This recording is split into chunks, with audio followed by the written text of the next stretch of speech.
Hello guys, कैसे हो आप सभी लोग। आई होप सभी अच्छे होंगे, अच्छे से पढ़ रहे होंगे, अच्छी तैयारी होगी आपकी। अभी तक तो सिलेबस ऑलमोस्ट हमारा जो है कंप्लीट हो चुका है।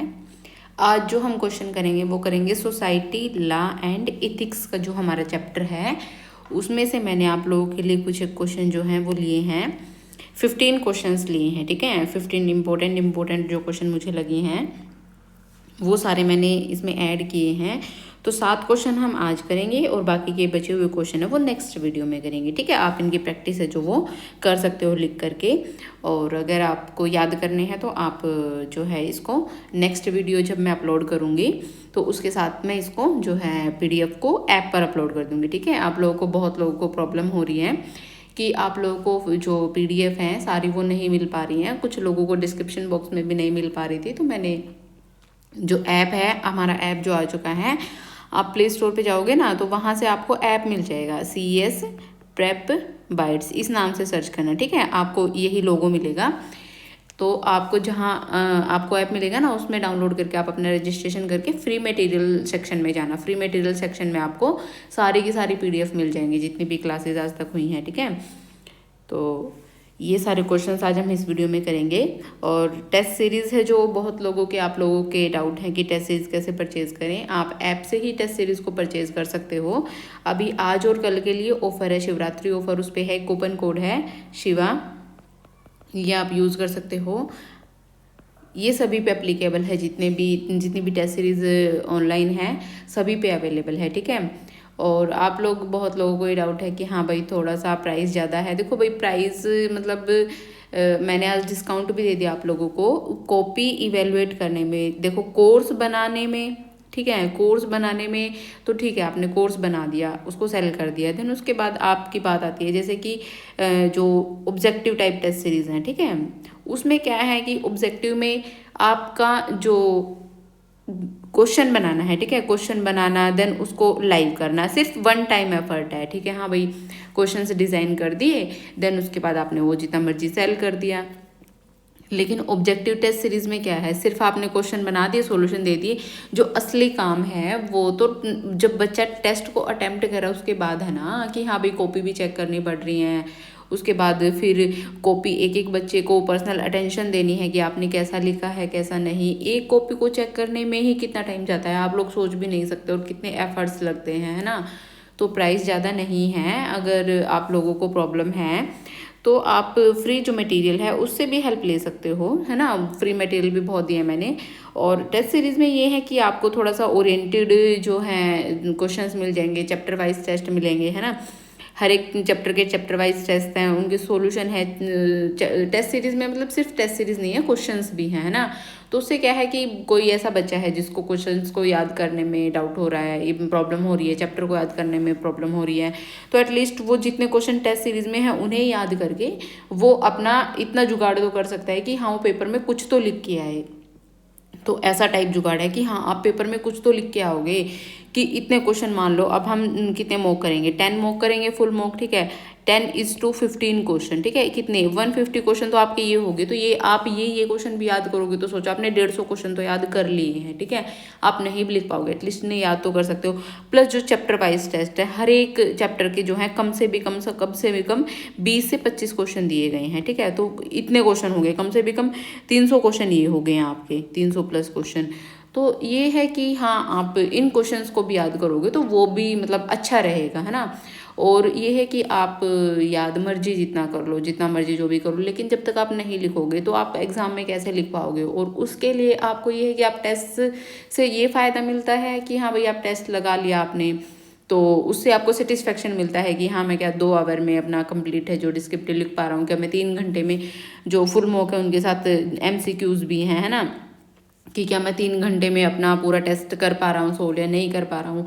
आपको एक रियल लाइफ जो है वो पहले से ही, जो रियल एग्जाम सिनेरियो है वो पहले से ही फील हो जाएगा, क्योंकि एकदम से एग्जाम में जाके आप पहली बार डिस्क्रिप्टिव लिखने जा रहे हो, है ना।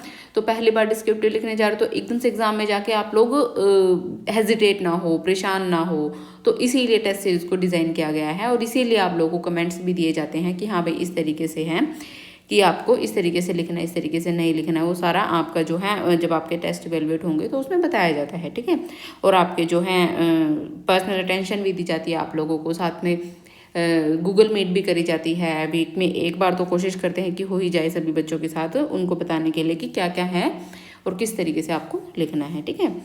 तो प्राइस ज़्यादा नहीं है और आज वो कम भी कर दिए हैं, तो जिसको भी टेस्ट सीरीज को लेना है तो वो आज ऑफर को अवेल कर सकता है, कल वो भी बंद हो जाएगा, ठीक है। क्वेश्चन करते हैं अपना, explain with examples how online activities can affect an individual privacy and employability. जो ऑनलाइन एक्टिविटी है, ठीक है, जैसे कि ऑनलाइन एक्टिविटी आप सोशल मीडिया चला रहे हो, ठीक है, कुछ भी कर रहे हो आप गूगल पे ब्राउज कर रहे हो या फिर किसी भी यूट्यूब चला रहे हो, तो वो आपकी प्राइवेसी को कैसे इफेक्ट करता है। साथ में आपकी एम्प्लॉयबिलिटी होता है कि एक कैपेबिलिटी की, वो एक इंडिविजुअल की कैपेबिलिटी किसी भी काम को करने के लिए, है ना। तो वो जो ऑनलाइन एक्टिविटीज़ है वो आपको किस तरीके से अफेक्ट करते हैं इन दोनों चीज़ों में। तो online activities leave behind traces of personal information that can directly impact both privacy and employability. जैसे कि आप ऑनलाइन जा रहे हो, कुछ भी कर रहे हो, तो आपके जो है ऑनलाइन जो है फुटप्रिंट्स रह जाते हैं, है ना। तो उससे क्या है कि आपकी जो कि आप किस तरीके से चीज़ों को ब्राउज कर रहे हो, आपकी क्या थिंकिंग है, आप क्या कमेंट कर रहे हो चीज़ों पे, क्या आप किस टाइप की वीडियो देख रहे हो, है ना। तो वो सारी चीज़ें वो दिखाता है, आपका बिहेवियर दिखाता है ना। जैसे कि प्राइवेसी, आपने कुछ भी सर्च किया, पोस्ट किया, ऑनलाइन परचेज किया, है ना, तो उससे क्या है कि आपके डिजिटल फुटप्रिंट बन जाते हैं। फुटप्रिंट बनते हैं तो उससे क्या है कि sharing personal detail on social media में expose someone to identity theft और मिसयूज ऑफ डाटा। जैसे कि मान लो अब ऐसा थोड़ी है कि प्राइवेसी है, प्राइवेसी का मतलब क्या कि अब ऐसा थोड़ी है कि आप अपनी बैंक की डिटेल जा करके ऑनलाइन पोस्ट कर दोगे। आपको पोस्ट करने से पहले सोचना चाहिए ना। तो पोस्ट करते टाइम आपको प्राइवेसी का भी बहुत ख्याल रखना पड़ता है कि हाँ भाई ये इस तरीके से जो है हमें अपनी प्राइवेसी का ख्याल रखना है, ये चीज़ हमें पोस्ट करनी है, ये चीज़ हमें पोस्ट नहीं करनी है। इन सारी चीज़ों का हमें क्या है ख्याल रखना पड़ता है। दूसरा है एम्प्लॉयबिलिटी। एम्प्लॉयबिलिटी क्या है कि जो एम्प्लॉयर है, जो भी कंपनी या जो भी ऑर्गेनाइजेशन आपको रिक्रूट करना चाहती है, वो अगर किसी को ऑनलाइन उसका बिहेवियर देखना चाहते हो, जाके देख सकते हैं लिंक्डइन पे, उसकी प्रोफाइल देख सकते हैं ना, उसका पॉजिटिव कंट्रीब्यूशन देख सकते हैं, उसका नेगेटिव कंट्रीब्यूशन देख सकते हैं, पर्टिकुलर बंदे का वो किस तरीके की पोस्ट कर रहा है, किस तरीके की वो कमेंट कर रहा है ना। तो वो सारी चीज़ें हैं वो एम्प्लॉयबिलिटी को भी इफेक्ट करती हैं। Thus, responsible online behavior is essential to safeguard privacy and maintain a positive professional image। तो इसीलिए जो हमें है अपनी प्राइवेसी और एक पॉजिटिव प्रोफेशनल इमेज है उसको सोशल मीडिया पर बना करके रखना चाहिए, ठीक है। इफेक्ट करती हैं ये चीज़ें, बहुत अफेक्ट करती हैं। उसके बाद है next, differentiate between communication etiquettes and social media etiquettes with suitable examples. जो कम्युनिकेशन मीडिया है और जो कम्युनिकेशन एटिकेट्स हैं और जो आपके सोशल मीडिया एटिकेट्स हैं, इन दोनों के बीच में डिफरेंशिएट करो।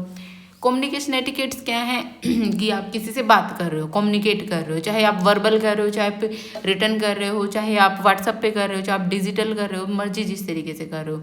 सोशल मीडिया एटिकेट्स का मतलब क्या है कि हाँ भाई आप कुछ भी चला रहे हो सोशल मीडिया पे, आप इंस्टाग्राम चला रहे हो, वहाँ पे आपको किन किन बातों का ध्यान रखना चाहिए। आप ट्विटर चला रहे हो, वहाँ पे आपको किस किस बातों का ध्यान रखना चाहिए। आपको कोई भी हार्मफुल जो है पोस्ट नहीं डालनी चाहिए, आपको ऑफेंसिव कमेंट नहीं करने चाहिए, इन सब चीज़ों का ध्यान रखना चाहिए, है ना। डेफिनेशन देखते हैं, rules and manners followed during personal और प्रोफेशनल कम्युनिकेशन। जो भी रूल्स होते हैं आपके या फिर मैनर्स होते हैं जब भी आप किसी से बात करते हो, पर्सनली करते हो या फिर प्रोफेशनली करते हो, चाहे आप किसी भी तरीके से करो, वर्बल, रिटन, डिजिटल, तो वो क्या होते हैं कम्युनिकेशन एटिकेट्स। और सोशल मीडिया एटिकेट्स क्या होते हैं, guidelines for responsible and respectful behaviour while using social media platform. से जब भी आप किसी भी प्लेटफॉर्म को यूज़ करो सोशल मीडिया, तो उसमें आपके क्या क्या गाइडलाइंस है, आप किस तरीके से रिस्पॉन्सिबल हो, रिस्पेक्टफुल हो चीज़ों को लेकर के, तो वो सारे क्या है social media etiquettes. Next second है फोकस। क्लैरिटी होनी चाहिए, आप जो आप किसी से बातें कर रहे हो तो एम्बिगुअस बातें नहीं होनी चाहिए, क्लैरिटी होनी चाहिए आपकी चीज़ों में, पोलाइटनेस होनी चाहिए आपके बोलने में। रिस्पेक्ट इन डायरेक्ट कम्युनिकेशन, जब आप किसी से डायरेक्ट कम्युनिकेशन कर रहे हो तो एक रिस्पेक्टफुल तरीके से आपने कम्युनिकेशन करना चाहिए ना। बहुत लोग होते हैं कि कुछ भी बोल देते हैं, तो जब भी आप ऑनलाइन कुछ भी कर रहे हो, किसी से बात कर रहे हो या फिर कोई भी सोशल मीडिया अकाउंट चला रहे हो, तो वहाँ पर आपको रिस्पेक्ट भी एक दूसरे की करनी होती है, जैसे कि ईमेल से, कॉल से या फिर मीटिंग से। Social media etiquettes, responsible posting होनी चाहिए, है ना। आप ये नहीं कि आपने कुछ भी अपनी जो पर्सनल चीज़ें हैं वो भी पोस्ट कर दी हैं। एक जो है आपको बिहेवियर मेंटेन रखना चाहिए ऑनलाइन, है ना। Sharing and interacting with content online. उसके बाद एग्जाम्पल क्या है, using polite language in emails. अगर आप किसी को ईमेल भेज रहे हो तो आपको क्या करना चाहिए, पोलाइट लैंग्वेज का यूज़ करना चाहिए। दूसरा, अगर कोई कुछ भी कह रहा है तो उसकी बातें अटेंटिवली सुननी चाहिए। Avoid interruptions while other speak. जब कोई और बोल रहा है तो उसमें क्या करना चाहिए, आपको इंटरप्ट नहीं करना चाहिए, है ना। जिसे कहते हैं कि दो लोगों के बीच में जब आपस में बातें करो तो बीच में नहीं बोलना चाहिए। उसके बाद सोशल मीडिया एटिकेट्स वो क्या होते हैं, avoid offensive and abusive post. आपको कोई भी ऑफेंसिव है, एब्यूजिव है, वो पोस्ट नहीं डालनी चाहिए जिससे कि भाई जनता भड़क जाए। जनता होता है ना कि कई बार ऐसी पोस्ट आ जाती हैं सोशल मीडिया पे कि पूरी जनता ही भड़क जाती है, तो ऐसी पोस्ट को हमें नहीं करना चाहिए।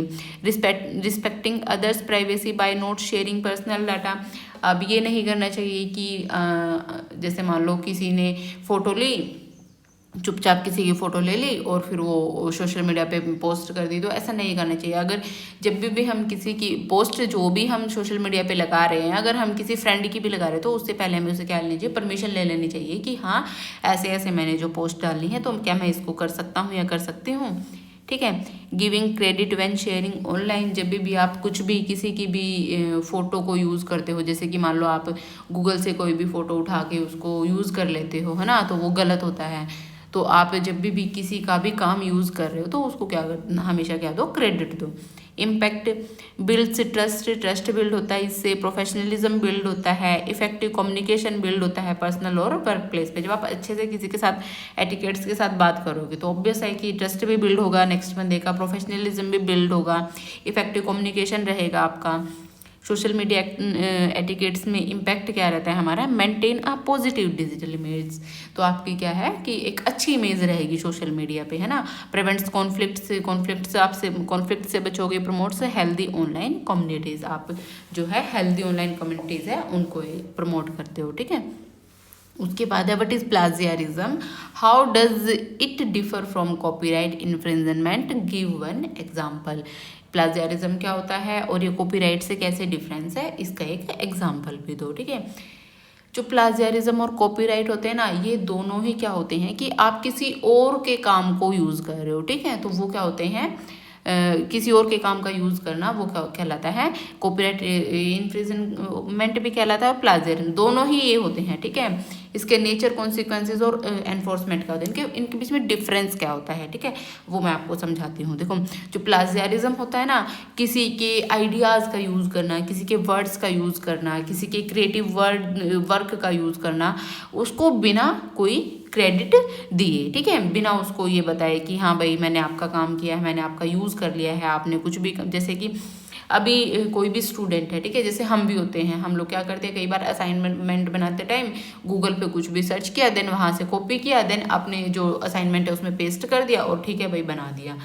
और जो कॉपीराइट इन्फ्रिंजमेंट क्या होता है, अब आप लोग क्या करते हो, कई बार करते हो ना कि टेलीग्राम से आप कुछ भी, आपको मूवी चाहिए है, टेलीग्राम पे मिल गई है, ठीक है भाई, उसे डाउनलोड कर दिया। क्लासेस हैं भाई, किसी की भी क्लास है, जो टेलीग्राम है, टेलीग्राम पे मिल ही जाती हैं क्लासेस, वहाँ से डाउनलोड की और हो गया काम। तो वो किस चीज़ की वोलेशन है, वो है कॉपीराइट की वोलेशन। और किसी के आप आइडियाज़ का, किसी के वर्ड्स का, किसी के क्रिएटिव वर्क का, जैसे कि आपने कोई भी फोटो आपने गूगल से डाउनलोड कर ली, है ना, तो वो क्या है, किसी के आपने क्रिएटिव वर्क को बिना क्रेडिट दिए कॉपी किया है ना, तो वो क्या है, प्लाजियारिज्म, ठीक है। तो presenting someone else work, words और creative work as your own without proper attribution. और कॉपीराइट इन्फ्रिंजमेंट क्या होता है, using someone else copyrighted work without permission और लीगल राइट्स। जब आप किसी के कॉपीराइट मटेरियल को, जिसपे जो है उन्होंने कॉपीराइट टैग ले रखा है और फिर भी आप उनको बिना परमिशन के यूज़ करो, तो फिर वो क्या है, कॉपीराइट इन्फ्रिंजमेंट। नेचर क्या होता है इसका, इसमें होता है इथिकल वोलेशन होती है। इथिकल वोलेशन मतलब कि एकेडमिकली, प्रोफेशनली डिसऑनेस्टी, इस तरीके से, है ना। और कॉपीराइट में क्या होता है, लीगल वोलेशन होती है, इसमें बंदा आपके खिलाफ कोर्ट में भी जा सकता है। एनफोर्समेंट क्या होती है, स्कूल्स के द्वारा हैंडल करी जाती है, एम्प्लॉयर्स के द्वारा हैंडल करी जाती है, प्रोफेशनल बडीज़ के द्वारा हैंडल करी जाती है। इसमें ये किसके द्वारा इन्फोर्स करी जाती है? कोर्ट के द्वारा इन्फोर्स करी जाती है और कॉपीराइट होल्डर्स के द्वारा। कॉन्सिक्वेंसेस क्या होते हैं इसमें? क्या है, आपकी क्रेडिबिलिटी चली जाएगी, है ना, विश्वास चला जाएगा लोगों से, आपकी जो है आपको एकेडमिक पेनल्टीज लग सकती हैं, रेपुटेशन आपकी जा सकती है। और लेकिन कॉपीराइट इन्फ्रिंजमेंट में क्या होता है, आपको फाइन लग सकता है कोर्ट की तरफ से, आपको लॉ सूट्स मिल सकते हैं, इंजेक्शंस हो सकता है आपको, एंड पॉसिबल क्रिमिनल लायबिलिटी। ये सब सारी चीज़ें आपको कोर्ट की तरफ से जो है वो फेस करनी पड़ सकती हैं। Attribution, central issue, failure to credit the source. Central issue होता है आप किसी को क्रेडिट नहीं दे रहे हो वो सब। और इसमें क्या होता है, परमिशन एंड राइट्स, इसमें आपको परमिशन लेनी पड़ती है, ठीक है। इसमें आप क्रेडिट दे सकते हो, लेकिन इसमें क्या है, इसमें आपको परमिशन लेनी पड़ेगी अगले बंदे से। Using the work without authorisation, आप किसी का काम है जो बिना अथराइजेशन के यूज़ नहीं कर सकते हो। समझ में आया है दोनों में फ़र्क? इसमें क्या है कि आपको क्रेडिट देना पड़ेगा, इसमें क्या है, आपको परमिशन लेनी पड़ेगी। Plagiarism example, copyright example. भाई अभी मैंने आपको बताया है प्लेजियरिज्म का कि आपने कुछ भी गूगल से सर्च किया, आपने असाइनमेंट में कॉपी कर दिया। और कॉपीराइट में क्या है कि आपने कोई भी मूवी है वो टेलीग्राम से डाउनलोड कर ली, है ना, इस तरीके से। उसके बाद है कंपेयर को creative commons and GPL licenses in terms of usage rights and restrictions. CC है जो और GPL है, इनको क्या है, इनके बीच में डिफरेंस बताओ, है ना। क्या होता है क्रिएटिव कॉमन्स? क्रिएटिव कॉमन्स देखो किस लिए यूज़ किया जाता है, क्रिएटिव वर्क के लिए यूज़ किया जाता है, ठीक है, क्रिएटिव वर्क के लिए, जैसे टेक्स्ट, इमेजेस, म्यूजिक, वीडियोस, इन चीज़ों के लिए। और GPL क्या है, ये सॉफ्टवेयर के लिए डिज़ाइन किया गया है। इन दोनों में मेन जो डिफरेंस है वो यही है, ये क्रिएटिव वर्क के लिए यूज़ किया जाता है और ये GPL किसके लिए, GPL लाइसेंस आपको किस लिए मिलता है, सॉफ्टवेयर के लिए, ठीक है। तो फ्लेक्सिबिलिटी, इसमें क्या होता है, ऑफर्स मल्टीपल लाइसेंस टाइप, इसमें जो है आपको अलग अलग टाइप्स के लाइसेंस मिलते हैं। CC BY का लाइसेंस मिलता है, CC SC का लाइसेंस मिलता है, CC BY NC का लाइसेंस मिलता है, ठीक है, ये सारे लाइसेंसेस आपको मिलते हैं। इसमें क्या होता है, one license type with strong copyleft. इसमें क्या होता है कि आपको एक ही लाइसेंस जो है वो मिलता है, उसमें एक ही आपको कि हाँ भाई इस पर्टिकुलर लाइसेंस के, इस GPL लाइसेंस के अंदर ये हम आपको सॉफ्टवेयर दे रहे हैं, ठीक है। इसमें क्या है, देखो ये आपको कमर्शियल लाइसेंस भी मिलता है, इसमें डेरिवेटिव्स भी मिलते हैं, आप नॉन कमर्शियल लाइसेंस भी इसमें आपको मिलते हैं, है ना। तो इसमें अलग अलग तरीके के जो है लाइसेंस मिलते हैं। Usage rights, user can copy भी कर सकता है, डिस्ट्रीब्यूट भी कर सकता है और मॉडिफाई भी कर सकता है, ठीक है, कि उसको किस तरीके का लाइसेंस लिया उसने, जो है लाइसेंस अगर नॉन उसका लिया है, नॉन डिस्ट्रीब्यूशन का, तो इस तरीके से अलग अलग टाइप के लाइसेंस मिलते हैं। तो डिपेंडिंग अपॉन लाइसेंस की किस तरीके का लाइसेंस आपने परचेज किया है, तो उसके हिसाब से आप कॉपी भी कर सकते हो, डिस्ट्रीब्यूट भी कर सकते हो और मॉडिफाई भी कर सकते हो, ठीक है। और इसमें क्या होता है, GPL में यूज़र रन भी कर सकता है, स्टडी भी कर सकता है, मॉडिफाई भी कर सकता है, रीडिस्ट्रीब्यूट भी कर सकता है सॉफ्टवेयर को, ठीक है। रेस्ट्रिक्शंस क्या होती हैं, restrictions vary, some CC licenses prohibits commercial use और derivatives works, attribution is always required. इसमें क्या है कि रेस्ट्रिक्शंस अलग अलग लाइसेंस पे वेरी करते हैं कि आपने किस तरीके का लाइसेंस परचेज किया है। इसमें क्या है कि आप मॉडिफिकेशन कर सकते हो, रीडिस्ट्रीब्यूशन भी कर सकते हो, लेकिन जो आपका सॉफ्टवेयर है ना, उस पर लाइसेंस GPL लाइसेंस हमेशा रहेगा, वही लाइसेंस रहेगा, ठीक है। Philosophy, balance creator control with public access. तो इसमें क्या होता है कि पब्लिक एक्सेस है जो वो कंट्रोल करता है इस पर, ठीक है, कि हाँ भाई आपने जो है कितने लोगों को डिस्ट्रीब्यूट कर दिया है, कि पब्लिक का कितना एक्सेस है इस चीज़ पे, ठीक है। Creator choose how open they want to be. Promote software freedom, इसमें क्या होता है कि सॉफ्टवेयर जो है फ्रीली सभी के लिए अवेलेबल होता है, सॉफ्टवेयर की फ्रीडम प्रमोट होती है इससे। And ensure that all derivatives remain open source. उसके बाद है एनफोर्समेंट। एनफोर्समेंट क्या होता है, enforced through copyright law but often used in academic, artistic and cultural context. ये एकेडमिक के लिए यूज़ होता है, आर्टिस्टिक वर्क में यूज़ होता है, कल्चरल कॉन्टेक्स्ट में यूज़ होता है, और इसमें क्या होता है, सॉफ्टवेयर के लिए यूज़ होता है, ठीक है। इसको एग्जाम्पल को आप पढ़ के देखना। चलो मैं पढ़ा देती हूँ। A photographer release there image under CC by NC। एक जो फोटोग्राफर है अपना एक फोटो रिलीज कर रहा है कौन से लाइसेंस के अंदर, बाय NC, मतलब कि एंट्रीब्यूशन नॉन कमर्शियल के लिए वो यूज कर रहा है। तो other can use the photo freely for non commercial purposes but not sell them. तो उससे क्या होता है कि जो दूसरे लोग हैं वो उस लाइसेंस को सिर्फ यूज़ कर सकते हैं लेकिन उसको एज बिजनेस पर्पज से यूज़ नहीं कर सकते। GPL में क्या होता है, a developer releases a program under GPL V3। एक डेवलपर है वो V3 के अंदर एक प्रोग्राम को डेवलप कर रहा है। Anyone can modify redistribute it, उसको कोई मॉडिफाई भी कर सकता है, रीडिस्ट्रीब्यूट भी कर सकता है, बट मॉडिफाइड वर्जन है उस पर जो है वो लाइसेंस का जो है वो टैग लगा होना चाहिए, है ना। उसके बाद नेक्स्ट क्वेश्चन है, define phishing, how can individual protects themselves from phishing attacks. Phishing क्या होता है, नाम ही बता रहा है, फिशिंग की जाल में फंसाना, है ना। जाल में कि बाय मेल आप जो है यूज़र्स को फंसा रहे हो, उनका जो उनसे आप मॉनेटरी उनका लॉस हो रहा है, उस चीज़ से आप उनका डाटा चुरा रहे हो, तो वो सारा क्या है, फिशिंग। तो phishing is the type of cyber crime है फिशिंग एक। एंड सोशल इंजीनियरिंग अटैक है where criminals impersonate trusted sources, जहाँ पे जो क्रिमिनल्स हैं वो ट्रस्टेड सोर्सेज को क्या करते हैं, इम्पर्सोनेट करते हैं, फंसाते हैं, लाइक बैंक्स, गवर्नमेंट एजेंसीज और even clicks to trick individual into revealing sensitive information, ताकि जिससे क्या है वो अपनी सेंसिटिव इन्फॉर्मेशन उन्हें दे सके। जैसे कि पासवर्ड उनसे ले लेते हैं, वो उन्हें फंसा करके क्रेडिट कार्ड नंबर ले लेते हैं, फाइनेंशियल अकाउंट डिटेल ले लेते हैं, है ना। Typically fishing occurs through emails के थ्रू ज़्यादातर फिशिंग होती है कि आपके पास कोई भी लिंक आ गया, आपको कहा जा रहा है कि ये सारी चीज़ें फ्री हैं आपके लिए और इसे आप डाउनलोड कर लो, ये आपके लिए एंटीवायरस सॉफ्टवेयर है, इसे आप डाउनलोड कर लो। तो इस तरीके से आपको फंसाया जाता है, टेक्स्ट मैसेजेस भेज के, फेक वेबसाइट आपको दिखा करके, है ना, जो आपको रियल लगे, ओरिजिनल लगे, but are design to steal data, लेकिन वो एक्चुअल में किस लिए होती हैं, आपका डाटा को स्टील करने के लिए। तो आप कैसे इनसे बच सकते हो, वेरीफाई द सेंडर, सबसे पहले सेंडर को वेरीफाई करो। Check email addresses and URLs carefully, email addresses और URLs हैं उनको केयरफुली देखो। Phishers often use look alike domains, जो फिशर्स है ना वो आपको दिखेगा कि वो मतलब अच्छे से सेम से आपको जो है वो डोमेन यूज़ करेंगे। जैसे कि मान लो आपने SBI.com है, ठीक है, वो SBI.in कर देंगे। इस तरीके से वो लोग हैं जो करते हैं चीज़ों को, आपको फंसाते हैं, है ना। उसके बाद नेक्स्ट है अवॉइड क्लिकिंग सस्पिशियस लिंक्स, आपको सस्पिशियस लिंक पे वो क्लिक नहीं करना चाहिए। Multi factor authentication, 2 factor authentication आपको जो है अपना ऑन रखना चाहिए। उसके बाद सॉफ्टवेयर को हमेशा क्या रखो, अपडेट रखो। सिक्योरिटी टूल्स का यूज़ करो, एंटीवायरस सॉफ्टवेयर का, ब्राउज़र प्रोटेक्शन को यूज़ करो। कोशिश रहो अटैचमेंट्स के साथ, आपको कुछ भी अगर मेल के साथ भेजा जाता, कोई भी अटैचमेंट भेजी जाती है, उनको ओपन करते टाइम जो है कोशिश रहो, ध्यान रखो कि आपने क्या ओपन कर रहे हो, क्या नहीं ओपन कर रहे हो, है ना। Educate yourself, recognise common phishing signs such as urgent language, your account will be closed. इस तरीके से जो है आपको घबराना नहीं होता है, इन चीज़ों को क्या है रिकॉग्नाइज करो कि इस तरीके से भी वो फ़ोन ही कई बार कहते हैं कि जल्दी आपका अकाउंट बंद होने वाला है, ये है वो है, ये करो, आप हमें OTP बताओ। तो ऐसे हमें क्या है ध्यान रखना चाहिए।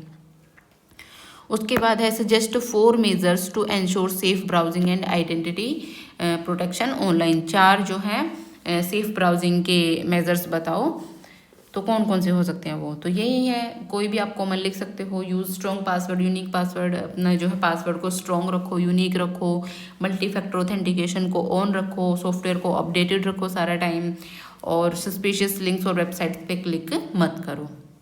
उसके बाद नेक्स्ट क्वेश्चन है ट्रोजन हॉर्स और एडवेयर है, इनके एग्जाम्पल बताओ। ट्रोजन हॉर्स क्या होते हैं, एडवेयर क्या होते हैं। तो ट्रोजन हॉर्स आप लोगों को पता ही होगा कि आपको ये भी लेजिटिमेट दिखाया जाता है कि हाँ ये लेजिटिमेट है, लेकिन आपको उसमें फंसा करके आपसे जो है आपका पर्सनल डाटा ले लिया जाता है। एडवेयर क्या होते हैं, एडवेयर आपको एडवर्टीजमेंट दिखाते हैं, ठीक है, आपके इंटरेस्ट के अकॉर्डिंग आपको एडवर्टीजमेंट दिखाई जाती है। तो अ टाइप ऑफ मालवेयर, ये मालवेयर होता है। मालवेयर क्या होता है, malicious software disguised as legitimate software to trick user into installing it. तो ये यूजर को किस तरीके से दिखाता है कि वो लेजिटिमेट है और आप इसे डाउनलोड कर लो। वंस एक्टिव, जब एक बार एक्टिव हो जाता है ना तो अटैक को क्या तो ये अटैकर्स जो हैं it give attackers unauthorised access और कंट्रोल ओवर द सिस्टम। जैसे कि मान लो हमारे सिस्टम में ट्रोजन हॉर्स घुस गया है तो वो क्या करता है कि हमारे सिस्टम की जो सारी एक्टिविटीज़ हैं उसको रिकॉर्ड कर लेगा, जितने भी हम पासवर्ड डाल रहे हैं, जो भी हम एक्टिविटी कर रहे हैं अपने सिस्टम में उसको सारे को ट्रेस कर लेगा। एडवेयर क्या होते हैं? सॉफ्टवेयर दैट ऑटोमेटिकली डिस्प्लेज और डाउनलोड्स एडवर्टीजमेंट्स, जो कि आपको एडवर्टीजमेंट नहीं दिखाते, डिस्प्ले करते हैं, तो वो सारे क्या होते हैं? Adware. Often bundled with free programs, ये फ्री प्रोग्राम्स के साथ बंडल किए जाते हैं, ठीक है। इंटेंट क्या होती है? इनकी इंटेंट क्या होती है? डाटा को स्टील करना, डैमेज करना सिस्टम को और इंस्टॉल करना। और एडवेयर की इंटेंशन क्या होती है कि यूज़र के इंटरेस्ट के अकॉर्डिंग उन्हें एडवर्टीजमेंट दिखाना। इंस्टॉलेशन रिक्वायर्स यूज़र इंटरेक्शन, इसमें यूज़र की इंटरेक्शन की ज़रूरत होती है ना। और एडवेयर में क्या होता है? Often bundled with free software and installed without clear consent. तो इसमें क्या होता है कि जो यूज़र होता है उसकी कंसेंट के बिना उसको क्या किया जाता है? एडवर्टीजमेंट दिखाई जाती हैं, फ्री सॉफ्टवेयर उसके सिस्टम में इंस्टॉल कर दिए जाते हैं ताकि उसको ऐड दिखती रहे। इसका इम्पैक्ट क्या होता है? आपको मॉनेटरी लॉस होता है, फाइनेंशियल लॉस हो सकता है, बहुत ज़्यादा आपको नुकसान पहुंचा सकता है, डाटा चोरी हो सकता है आपका, है ना। तो ये सारे होते हैं। उसके बाद इसका इम्पैक्ट क्या होता है? आपको ऐड दिखाई जाती हैं, है ना। Primarily intrusive and privacy invasive but less destructive than trojans. Trojans जितना जो है ये नुकसानदायक नहीं होता है। लीगैलिटी इसमें क्या होता है? इलीगल और मैलिशियस होता है। और एडवेयर में क्या होता है? Sometimes legal if disclosed but often unethical when hidden, ठीक है। तो ये सारी चीज़ें इसमें होती हैं। एग्जाम्पल कौन कौन से हैं? A fake antivirus program that appears legitimate but once installed secretly give hacker to access to your files, कि आपके जो सिस्टम में है एक प्रोग्राम है जो एक फेक एंटीवायरस है वो इंस्टॉल है और वो हैकर को जो है सारी इन्फॉर्मेशन आपके सिस्टम की दे रहा है, तो वो क्या होता है? Trojan horse. एडवेयर क्या होते हैं? A free game that constantly shows pop-ups, ads and tracks browsing habits to deliver targeted advertisement। जैसे कि आपने कोई गेम डाउनलोड कर दिया, आपको ऐसे यहाँ यहाँ ऐड दिखती है ना बहुत सारी, तो वो क्या होते हैं? एडवेयर के एग्जाम्पल। तो ठीक है गाइज, जो बाकी के क्वेश्चन हैं वो हम कल करेंगे। Bye bye, take care.